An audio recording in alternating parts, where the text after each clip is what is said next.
Hey everybody, welcome into the back room. I'm Andy Ostroy. We have a really interesting chat for you today with New York Times columnist Pamela Paul, who had a very interesting column this week about the movie Barbie. We will get to that chat with Pamela in just a second, but first, thank you for tuning in today. We appreciate you listening, and we'd love to hear your comments. So email us at backroomandy@gmail.com and or post on our social media, and we'll read some feedback next time. And if you like the podcast, please follow or subscribe and rate and review, and you'll be notified every time we post a new episode.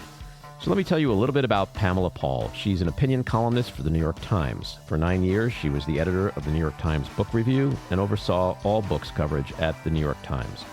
She was also the longtime host of the weekly book review podcast. She's the author and editor of 8 books, including The Start of Marriage and the Future of Matrimony, Pornified, and Parenting, Inc., and the picture book Rectangle Time. She's a former contributor to Time and former correspondent for The Economist, and has been a columnist for the style section of The Times, Worth Magazine, and The Economist. Pamela, welcome into the back room. Thanks so much for having me. So you have a column out in the New York Times, which is titled, Barbie is Bad. There, I've said it. And just the title alone kind of indicates that you know you're kind of sticking your toes into some uncharted territory this year. Certainly taking a little bit of a risky, bold move by saying it. I mean, I knew what I was getting into. It's funny because I usually try to have a headline before I write my weekly column, because that helps me. It sort of coalesces the core idea for me, the argument I'm trying to make. And this one came out that way. And I thought, well, surely I'll revisit this headline as I get along in the piece. But by the time I was done, I thought, you know what? This kind of says it all.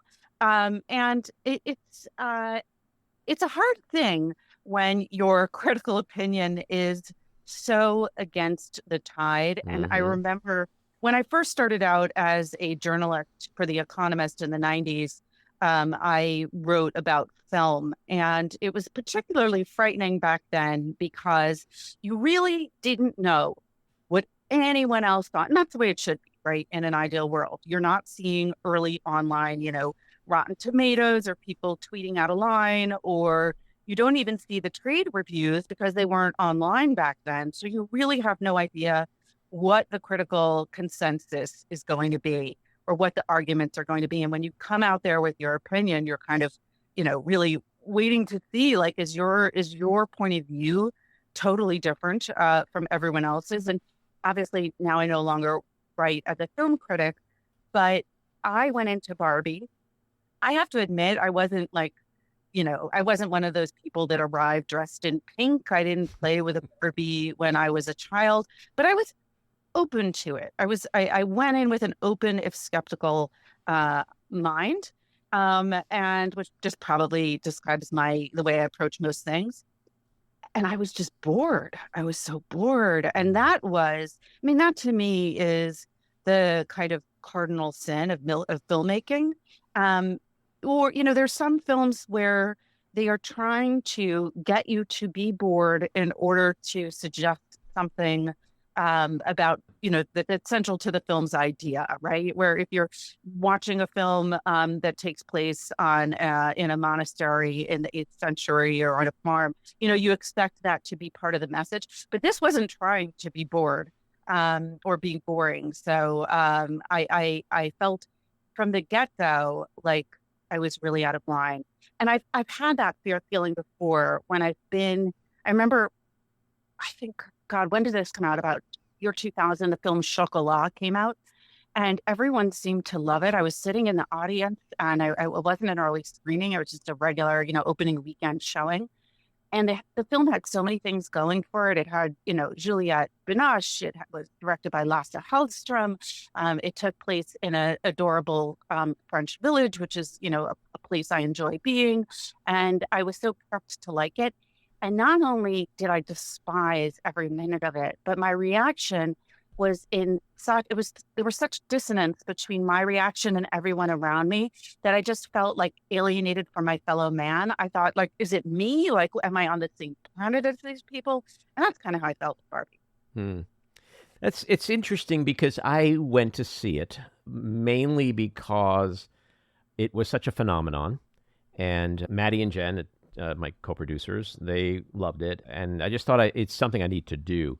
But I kind of agree with you in the sense that in the first 10, maybe even 15 minutes, I was also bored. I mean, I've raised three daughters. I have two granddaughters now. I mean, So you don't hate women? I don't, don't hate women. No, I actually love women. I have a lot of respect for women, especially strong women. And I didn't have any particular hankering to go see the film. I went more because it was a cultural phenomenon, and I just wanted to be able to, in an educated way, talk about it when I talked about it with people, rather than just from a distance say, I didn't see it, but I'm sure it was blah blah blah. And the other thing too, when I sat down, the guy sitting next to me was with his wife and daughter. He coughed nonstop. Okay, so that was a little distracting. And then the wife didn't stop talking for 2 seconds, like literally almost throughout the movie. But My God, a talker and a talker. Did you have a talker too? And the kid was like, "Mommy, what is this?" So it was like all three of them were so annoying, and the place was packed, and so I couldn't switch seats. But I have to say, it did start to build for me. So I just felt that there was something there that was maybe beyond my initial ability to get involved in the film. And those are the things I want to talk to you about. In your column, you say, quote, "Can I say that despite winsome leads and likable elements, it didn't cohere or accomplish anything interesting without being written off as A, mean, B, old, C, hateful, or D, humorless." So we get that you found it, it was boring. You feel that it didn't accomplish anything interesting. And then you also said, quote, "Disliking Barbie meant either dismissing the power of the patriarchy or dismissing modern feminism. You were either anti-feminist or too feminist or just not the right kind. Few dared rain on Barbie's hot pink parade." So, yes, if you do criticize Barbie, I think you do get thrown into some buckets, the four that you mentioned, one or more of them. And yes, I've heard people who criticize the film be called anti-feminist, etc. But were you just watching it purely for its cinematic value without getting mired in any of the other trappings that a lot of people got caught up in, and obviously that you spoke about in your column? Well, it was hard not to get mired in the politics because the film approached politics with a kind of, I don't know, velvet covered sledgehammer. It was extremely, it was dogmatic, but it was dogmatic in a way that was, trying to eat its cake and have it too. So it was trying to be a little bit all things to all people, although maybe not to people on the far right. Who hated it for, every single political reason that you would expect. And so that was another thing that was interesting about the reaction to the film, is that I didn't even agree with the people who hated it. I felt like they hated it for the wrong reasons. One of the most rewarding things about writing this column has been hearing from people who hated it the way that I hated it, which, it's always good finding people who are anti-fans in the same way that you are. It is a kind of, but I tend to be a fairly easy movie enjoyer. Like I will often leave a theater and say to my kids or whoever I'm with, that wasn't a good movie, but I really enjoyed it. So I'm not a snob in that sense. I love a good action movie. I like all genre. And I found, however, that the few things that there were to enjoy, that the film almost got in the way of that. It's like Barbie, Margot Robbie is extremely attractive. She's a fantastic actress. You could look at her all day and not get bored. And yet, I just did. I love America Ferrera. I thought her big speech sounded like it had been written in 1998 by, a sophomore majoring in women's studies. Like, it just didn't feel like, it not only felt like it wasn't breaking any new ground, but I felt like the ground it was trotting over was sort of so well matted and done that it bored me. So I was not galvanized. Yes, in a way, America Ferrera's speech might have seemed dated, But I think the value of it was that it was now being said in such a monumental platform that was going to spread that message so big, so quickly, so wide in a way that it never could have been spread and wasn't spread in 1998. So, yeah, old message, but now we had an opportunity to hear it. The world had an opportunity to hear it. So, I mean, and that was the thing for me, is that once I got over my boredom and I started to really get into the film. Once you were anesthetized by boredom, you could then sort of. I mean, I started to see the importance of the film, and it wasn't an all or nothing kind of thing. It was, the movie from a cinematic standpoint, I felt was visually very appealing. The acting was terrific. I thought it was a really well-made movie, but yet it also did have an incredible message. So I think I sort of tapped into all of that all at once, like maybe 15, 20 minutes in. But I'm curious to know, you mentioned there were things you liked about the film, and you mentioned one or two in particular, Margot Robbie. But what were the main things that you liked? Because we know you didn't like the film, but what are the things you liked? You're really going to force me into saying this. Yes.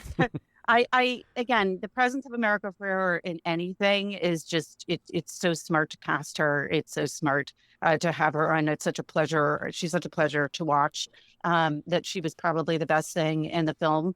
But again, for me, despite the speech, which I felt like could have been much better, but this was definitely a palatable, easy to swallow in multiple cultures around the world kind of message. So you're correct there. But I thought that the costumes were well done. I liked some of the early world building of the kind of Barbie world. But then I felt like she didn't obey the rules of her own world building. I felt like as unreal as the Barbie land was, the real world was equally unreal. That it was just, again, a kind of weird, not 2023 version of the actual world. So let me struggle to find things I liked. I'm going to stop there. Okay. Actually, that's a little further than I thought you'd go. Okay. Well, I mean, when I watch something terrible, it's like sitting next to someone that you find dull at a dinner party and you make it your mission. Like, not everyone isn't boring. This person has something really interesting about them. And it might be that they collect, I don't know, plastic turtles. Like there's something hidden, and it's your job as a conversationalist to bring that out in them. So usually, even if I'm watching a bad movie, I really focus on something as, narrow as someone's achievement of a, particular British accent, or even like someone really struggling and doing a terrible accent. And I find that enjoyable. So yeah. You mentioned people have reached out to you. I would imagine you probably got all kinds of people saying great, and people who were, if this was the Middle Ages, probably would want to get some stones. But what has been the pushback like overall? The pushback has been extremely mild. I'm not unfamiliar with pushback. Every journalist is, especially at the Times, and also opinion columnists, because we're, in our very job is to put out an opinion every week that people, if you're saying anything interesting, or necessarily should be disagreeing with as much as they're agreeing. But I think that the people who loved Barbie have felt really validated for a year. So, they didn't throw stones so much as the people who have felt kind of silenced in their loathing have come out of the closet. And so that's been really interesting. Even, some people in Hollywood have reached out to me. And I think that's, kind of fascinating because, I'm sure, it's sacrilegious to say anything terrible about it unless you tried out for a part and didn't get it or something. No,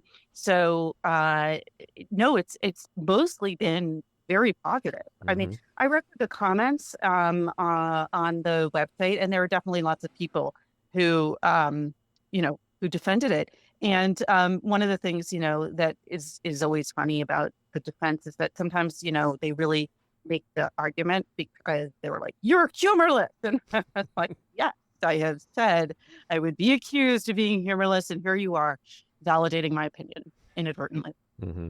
You made an interesting analogy in your column to Toy Story. Yeah. Because on the one hand, I was going to say, okay, here's this Don't inanimate. tell me you don't like Toy I Story. love Toy Story. Okay. All right. And hopefully by the end of this interview, you'll have a friend in me. Okay, I did Okay. that. I actually did that. Did I do that? Yes, That's you me. did. You That is channeled the me. 10. That's me. Can't help it. So you made this analogy to Toy Story. Mhm. And on the one hand, it's like, okay, Barbie, inanimate object. She's a toy, right? Throughout history, probably a pretty vacuous one, right? Doesn't necessarily project the kind of image that we as parents, when our kids play with them, you can't help it. Like every kid has Barbies and your daughter wants one and you got to have them, but you're not really happy about it. Um, But she so was there, an air hostess and a lawyer. yeah, well, I mean, well, over the years, sure. But Yes. it is an inanimate object. She's never had a voice. She's never had opinions. So on the one hand, you could say they're not real. So there is an inherent challenge in taking something like that and trying to make a movie about it. But to your point about the analogy to Toy Story, they did a very good job making those characters very real and very lovable. But my question to you is, couldn't this have just been a different kind of take where Greta Gerwig wanted those characters to still be a bit inanimate and robotic and true to what they are in this culture rather than inject personalities per se? Yes, it is possible. And I mean, this is a subject I'm really fascinated by because I began my career at the Times as an editor and specifically as an editor for children's books coverage at the Book Review and have written picture books. And one of the great things that children's literature does is animate toys all the time, right? Hmm. If you think back to all of the picture books that you grew up loving, right? Not all the protagonists or characters or worlds are human. They are, rabbits and raccoons Hmm. and Richard Scarry. They are teddy bears. They are dolls, and those playthings are alive and real. And sometimes, they are fully invested, imbued with real human qualities. And sometimes they occupy, as you suggest, this kind of netherworld, this possible in between space Hmm. where they are sometimes toys and they are sometimes real, or they have some qualities that are real or not. So I do think that it can be done. But I think that, first of all, there were humans in this movie in addition to Barbie, and the humans didn't seem quite human or real. And again, you know, it's Well, I that's what think I one of meant. the I was yeah including the actors in that. yeah. I mean, I think one of the toughest things to pull off is the soft satire. Like if you're doing satire, you've kind of got to go all out or all Hmm. in order to pull it off. And soft satire is kind of neither fish nor fowl, right? It's like very broad-based comedy, um, or broad humor. I just don't think that it was sharp enough the characters weren't sharp enough to come off as deliberate caricature, and they weren't real enough to come off as not caricature. Mm.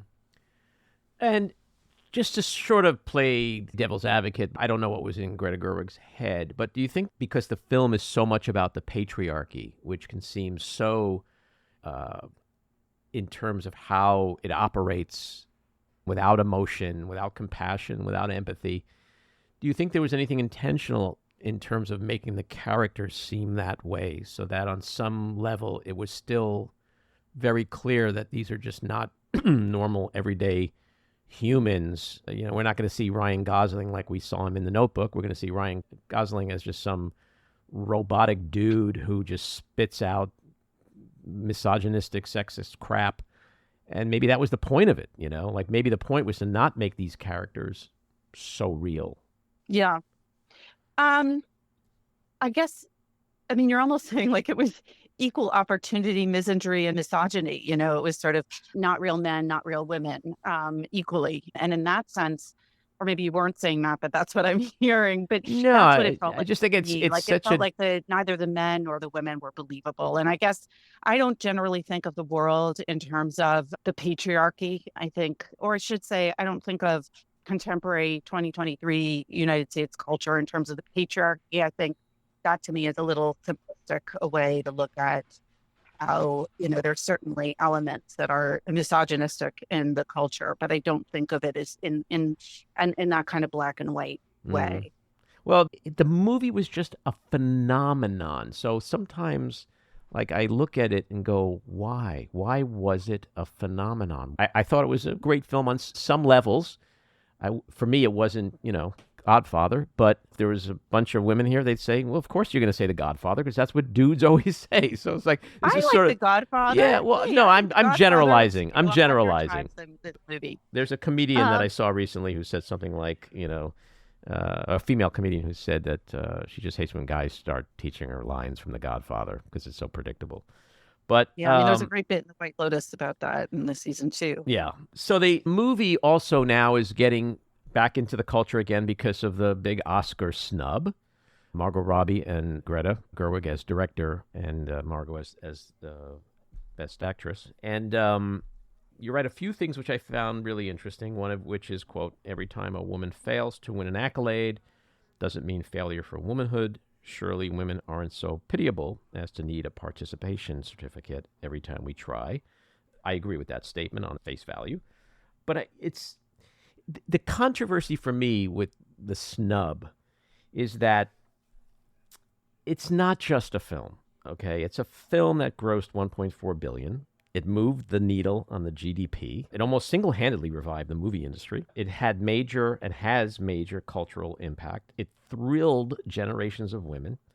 It sent an incredibly powerful message to young girls in an age dominated by the patriarchy and Me Too movement. But in your column, you wrote, quote, but they are not the same as directing a good film. But I want to add to what I just said by saying yes, but it was and is a good film to a lot of people because it was also nominated for a Best Picture. So given the fact that which it I did think get is nominated wrong. for Best Picture and Yeah. all those other things, I just can't fathom how Greta Gerwig wasn't nominated as Best Director. Like, what else does a movie have to do? What I would say is that it shouldn't have been nominated as Best Picture. I just don't think it was a good film. I think it was, yeah, some of the things you said I agree with. It obviously did a huge amount of box office. It was a very successful marketing and promotional bit of business. Absolutely. I wish that it hadn't had so much influence over the culture because I don't think that the depiction of men and women in it was either realistic or particularly helpful or relevant in 2023. But again, I absolutely am excited that it brought people out into the theater. I think seeing movies in an actual movie theater is a fantastic thing. And I wish the exhibition industry all the best in reviving itself. So that I think all was great. I don't think it should have been nominated for Best Picture. I don't think that Greta Gerwig did a good job in directing it. And if anything, I think she clearly had a vision. I think it was a convoluted vision, but she had a vision. She tried. Mm-hmm. I'm not going to say that like she just, and I think the best success that she had, I think, with regard to this film, is that it could have been a total disaster, right? Because there was just nothing, in my view, promising about a movie about a Barbie doll. And yet she made something that people clearly, genuinely, or maybe just got caught up in the enthusiasm, responded to. And that is successful. But, the Transformers movie, I think, did really well too. It's also about a toy. And I don't think it was nominated for Best Picture. There are tons of movies that do really well at the box office, but they're not Best Picture. So to me, the larger scandal was that it was named Best Picture, and in that sense, I think it was kind of a cop out on the part of the Academy because they again wanted like diss on this movie that did so well, but I was really pleased that they didn't nominate her for Best Direction. In fact, if I think about someone who was seriously and egregiously overlooked in terms of Best Direction, in my view, that's Alexander Payne, who did make a fantastic movie with The Holdovers, and so much of that film was really about the direction. I mean, extraordinary direction. He had a vision. It was a great vision. He carried out on it. It was so precise. The world was perfect. I thought that was a fantastic film. And the fact that he wasn't nominated, to me, feels like the oversight, the snub that people should be getting worked up over, not Greta Gerwig on Barbie. Yeah, and that's a valid point. And I probably should have said at the start of this conversation that I entered the conversation a little biased. I was married to a filmmaker, Adrienne Shelley, who yes, of course, left this and earth. a great actress Yes, as well. and a great actress. And I also run a foundation which supports women filmmakers, and we've given out over 100 production grants since 2007, including Chloe Zhao in 2012 when she was still making short films. So in your column, you mentioned that a woman director, Justine Triet, did get nominated for Best Director for Anatomy of a Fall. And as someone who has worked very closely in the women filmmaker space for a lot of years now, I can't help but think, like, is there just room for one woman every year? Is that it? Like, you know, if there's going to be 5 films, women get one. Like, there's not room for 2 or 3 or 4? Why can't women dominate that category just like men do? Are the films that women make, are they that much inferior to the films men make that that's the only in that they get in that category? Well, I don't work on the production side of Hollywood or the creation side, so I don't know, all the factors that go into the decisions of what gets greenlit and what doesn't.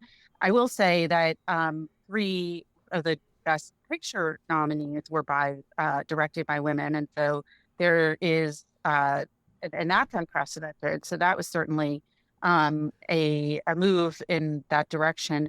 I guess personally, and here I wade into dangerous waters, but I am not hugely obsessed with representation at the very, very top. I think sometimes thinking in those terms skews our perception of progress, because very few people are at the very top of the world, right? In terms of whether the arena is Hollywood or Fortune 500 companies, or editors of news organizations. There are very few of those positions. So yes, it is true that there is a lower representation there, but I think that the world that matters more for more women is all the points in between. It's being, the line manager in a factory. It's being senior management in a, financial services company. And I think sometimes, if we focus too much on those numbers, we don't think about the kind of issues that affect just more people. So that's all I'll say about that dangerous territory. But I'm sure that there are plenty of great films conceived of by women. I was just reading about a TV project that Sofia Coppola was working on for Apple Plus. This is TV, obviously streaming, but not that got called off at the last minute, and it was going to be a 10-part series development of Edith Wharton's Custom of the Country, starring Florence Pugh, and they pulled the plug after 2 years. So again, I don't know what goes into all that decision making. I do think that there are lots of projects by women, by Black filmmakers, by people from all different backgrounds that I don't know, if I were the person giving the in charge, maybe I would have greenlit. But I tend to think that the best of the best rises on its own. One of my previous roles at the Times was the editor of the book review, and prior to my coming to the book review, I wasn't the first woman to edit the book review. I was the second, but one of the things people said that I had fixed, and if you looked at the raw numbers, they were, I guess, correct, was that we had parity under my editorship in terms of the number of books by women that were reviewed and the number of reviewers who were women. And people said, well, how did you do that? What did you do? And my honest answer, and it is just true, I didn't do anything. I didn't do any. I made no deliberate effort. And I worked with a team, and my team was composed of men and women, and some of those people, I hired. Some were already there, but we just chose the books that we thought were the best. And it just turned out that half of them were by women, a little more than half, and that we also chose the reviewers we thought would be most interesting. And it turned out that more than half were also by women, and were also, written by women, those reviewers. And there was no effort made to increase it. It just happened because that was what we saw was the best quality. So I do, in my own experience running something, we achieved that kind of parity just on the merit, which is, I think, the way it should be, and it should be both. Yeah, it should be. And I guess, again, to play devil's advocate, there'd be a lot of people that would argue that it's just not. And, it's like the old song It's not. From Hamilton, like just, women find it hard just to get in the room. They can't get in the room. And then when they're in the room, then they're just viewed in a different way. And it's like, yeah, you cite progress. Yeah, 3 of the films that were Best Picture were directed by women. But the women didn't get the Best Director nomination. How many men have we seen, the big directors, the Spielbergs, the Clint Eastwoods, the Tarantinos, et cetera, Scorsese, when their films are nominated as Best Pictures, it's almost often going to go with a Best Director nomination. So, I mean, what do you say to the people who, and I've always been one, who can't really understand the disconnect between Best Picture and Best Director, that like how they can seemingly be so mutually exclusive sometimes? Well, I want to answer that question. The last thing I just want to say to follow up on the previous one is that clearly I don't work in Hollywood. I'm not a decider there. I've never been a decider there. I don't know what factors go into their decisions. So I can only speak in terms of direct experience of what I, have had in my own world within journalism and literary journalism specifically. I think, and again, my understanding of this is as an outsider and appreciator of film and not as a participant. I'm not in the Academy, so I'm not a voter. I don't know. But that Best Picture is obviously the producers who accept it. So it has to do with the fact of the conception of the entire project and the achievement of the project, of the product as a whole. And so everything goes into that, the cinematography, the hiring of the cinematographer, the hiring of the director. So it's not just, and again, we all know that Hollywood projects come into fruition through various ways. They can start with an actor, they can start with a director, they can start with a producer, et cetera. And it's sort of cobbled together bit by bit through various ways. But I think that the film is to honor the fact that all of those elements came together to create this particular film, and that in its entirety, that it is deserving of achievement. And direction is really about the skill of the director. So it's about the vision and the execution that the director had in terms of, thinking about how the story should come together, helping bring the screenplay to life, making decisions about, cameras and angles and direction to give to actors. And I think it's, it's obviously a huge skill, just like film editing is an unimaginable, interesting and difficult skill. But that director role, I do think should be kept separate from Best Picture, because it really is supposed to be. Again, it isn't always, because there's all kinds of politics going on there, I'm sure, but it is supposed to be about the direction itself. And in that sense, I would say that, in my opinion, despite the popularity of Barbie and many critical accolades that I know I am not in line with, that I don't think that she executed that movie well, because to my mind, it was really messy, incoherent, didn't obey the world of its, the rules of its own world building, convoluted, difficult to follow. The tone in my mind was discordant. I don't think it entirely, it did have that cake and eat it too thing to it. It sort of was a little bit of this, a little bit of that. It felt very people pleasing. And, and again, it clearly did people please because it had a huge box office. But to me, that doesn't equate with like the artistic achievement as a director. Well, your column definitely started a conversation, an important conversation, and I don't think any work of art is going to be received the same way by everyone. So clearly there's no right or wrong, and it's just an interesting, really interesting subject to take something that has such a huge cultural impact and break it down and talk about it. So I really appreciate you coming on, and hopefully you'll come back again and we'll talk about some other stuff. So happy to be here. Thanks so much, Andy. I like debating with you. Yeah. You've got a friend in me. Callback. I love the callback. All righty, Pamela, thanks for coming on again, and take care. This episode of The Back Room was edited and produced by me, Andy Ostroy. It was co-edited and co-produced by Maddie Rosenberg, and co-produced by Jen Hammoud. Our theme song was composed by Andrew Hollander, and our logo was designed by Cricket Langell. And special thanks to Patricia Wind. Please take a moment to rate and review the podcast, and also follow or subscribe.